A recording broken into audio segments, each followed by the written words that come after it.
What's the alternative? What's the opposition to Zelensky that you can think of or imagine replacing in Ukraine? Well, there could be a coup from inside. There could be a military defeat. There could be a rout on the battlefield. There could be an overthrow of the government. There could be a political change to any of the competitors like Zelensky or others. But the current situation is an end game. Ukraine is being absolutely ravaged and savaged on the battlefield right now. They're trying to mobilize people, basically grabbing them off the streets. It's terrible. I think the public support has disappeared. That's why Zelensky said no elections. So we're very close to the end game.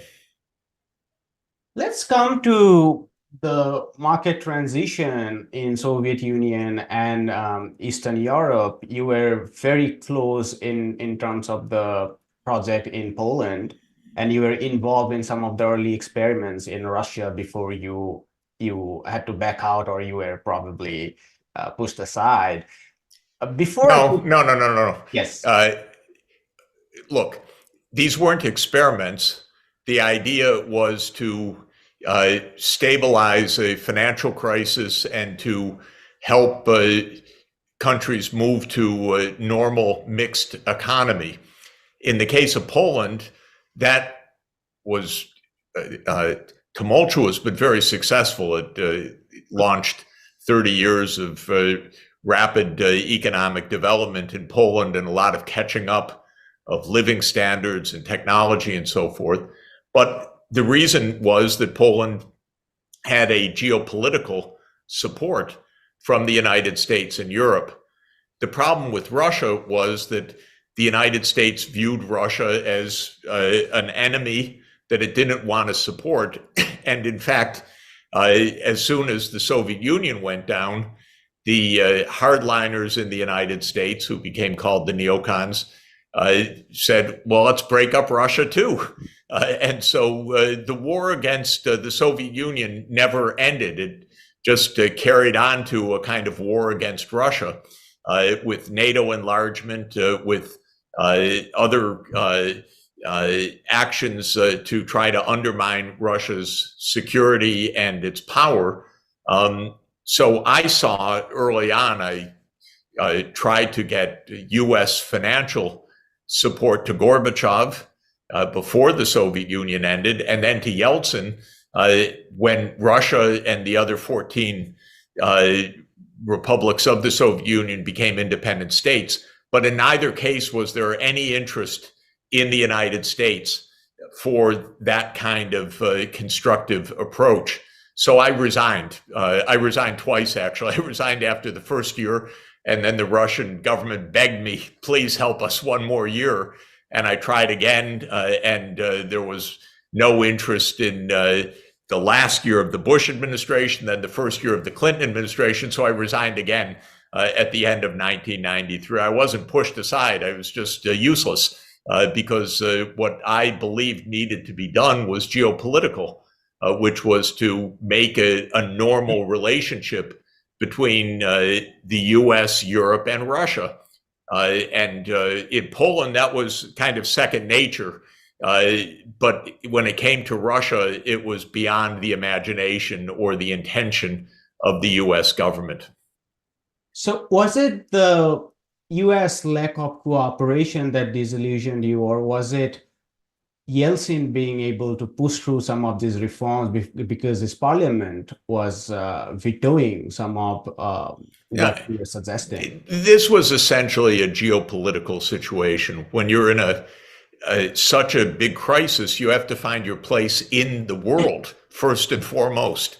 There's a financial crisis. There's a crisis of an end of an empire, the Soviet Union.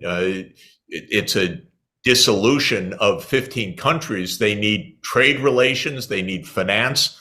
And the international institutions should have been there to help this function. The IMF should have played a role.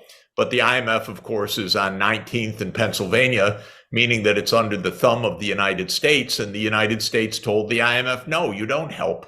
And so this is really what this was about. I want to ask you a few questions about some of the economic policies that you suggested, the bundle of which has now come to be known as shock therapy, and as you know, has increasingly come under attack, especially from the left. I want you to respond to some of these apprehensions or critiques, if you like.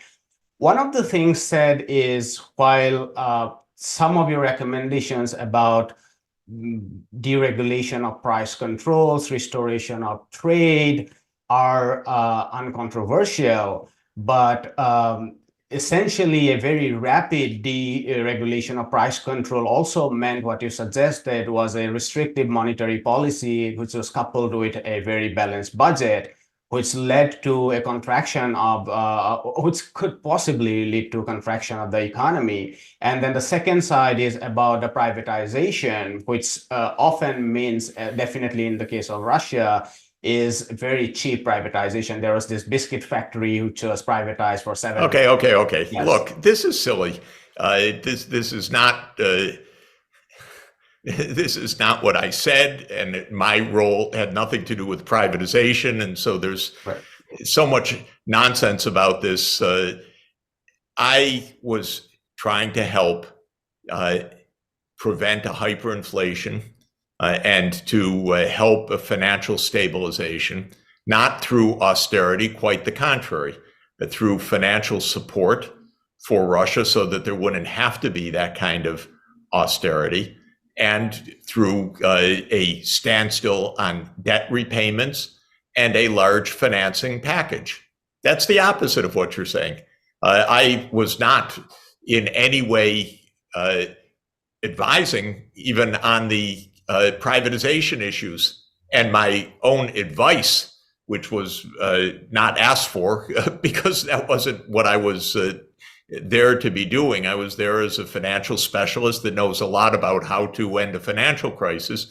But my own advice was the opposite, which was to be careful, go slow, prevent the stealing of enterprises, don't privatize the major resource sector like oil and gas. It's very clear. So a lot of silliness was said, but the media is filled with silliness because we're talking here about technical issues, but things for various reasons were misunderstood. So basically, the bottom line is I was trying to avoid a macroeconomic financial crisis. I was following the basic line of John Maynard Keynes, which is that when a country's in financial crisis, it needs a framework of help from outside, not a framework of punishment.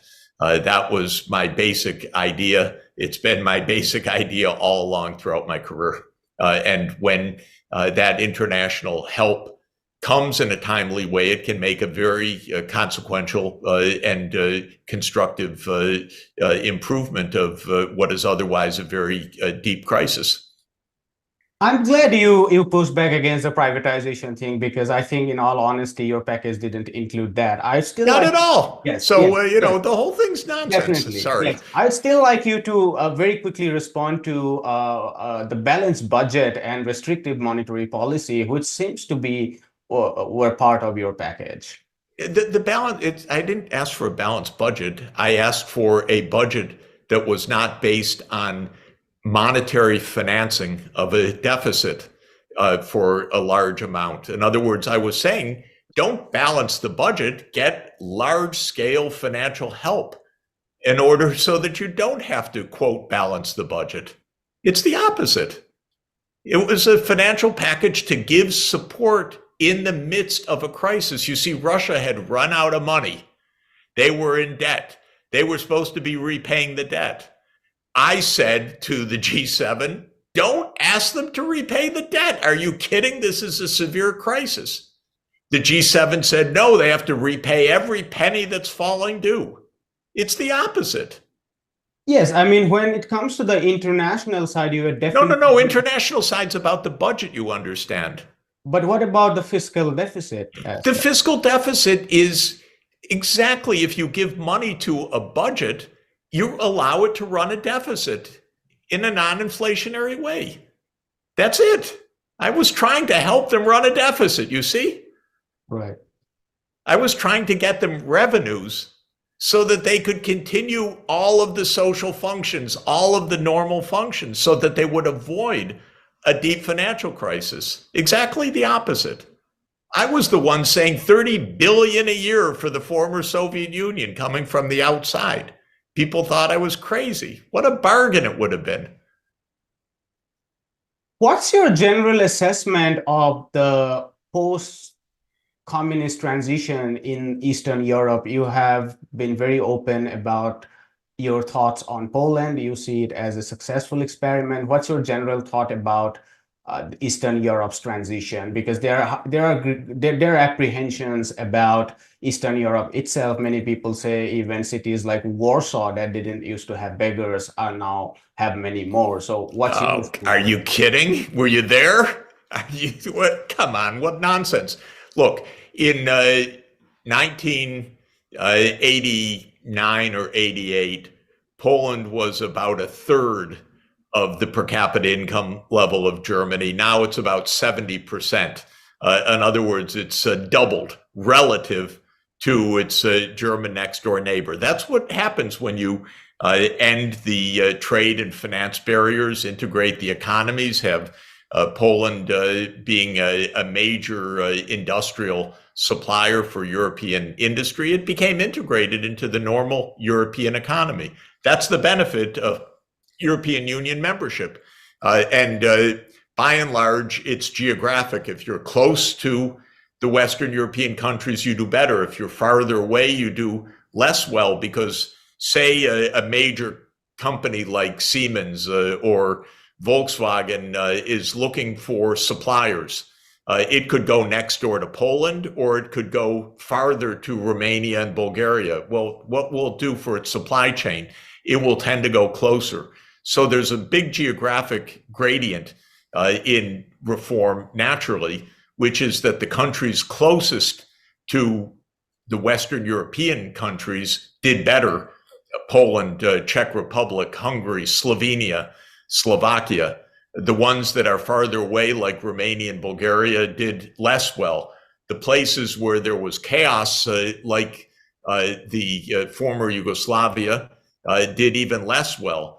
The places behind the former Soviet Union, in general, did even less well, except the Baltics were grabbed for both strategic reasons and because of their very small size and integrated into the Northern European economic matrix very quickly. So there's a lot of basic economic geography overlaid with geopolitics in this. That's the basic story.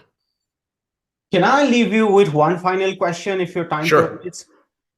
There is a lot being spoken about the future of US-China relationship, and that has a huge implication for the rest of the world.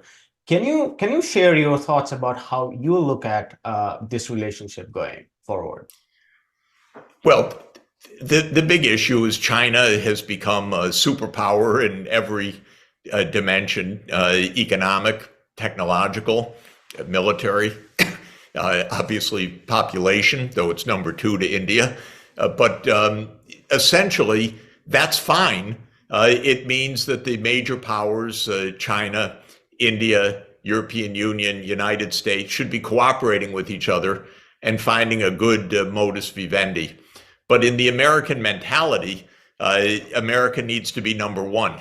America needs to have dominance. So the U.S. foreign policy is based on a complete fantasy that the U.S. still runs the show or can run the show or can contain China.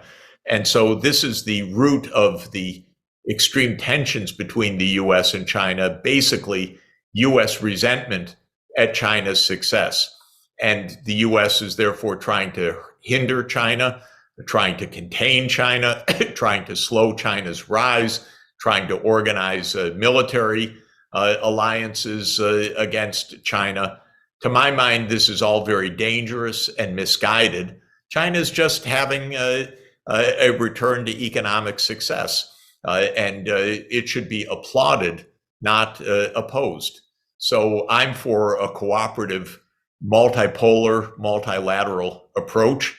India is going to be the same situation right now. India and the U.S., say that they are close in foreign policy, but when India gets too powerful and successful, the United States will turn against India too.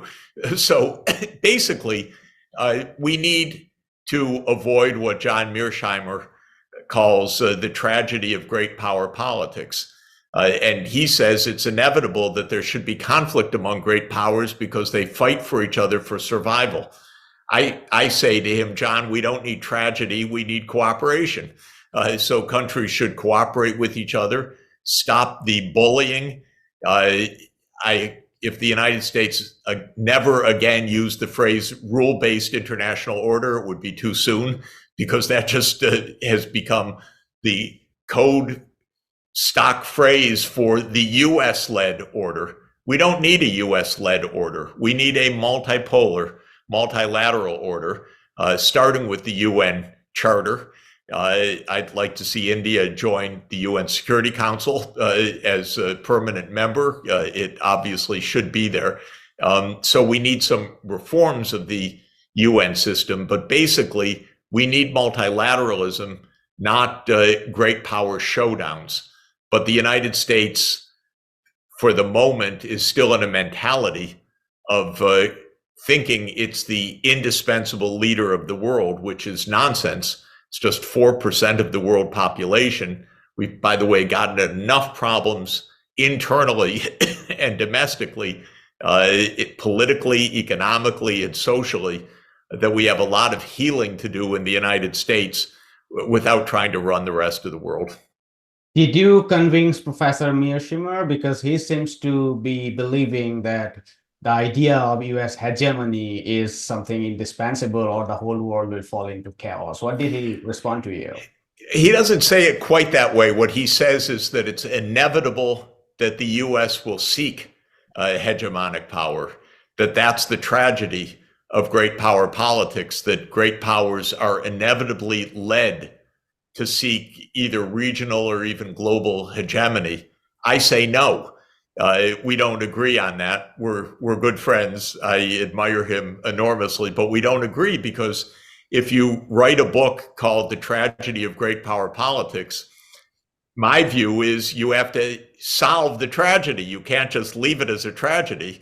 We have to say, okay, that's the risk. What's the solution?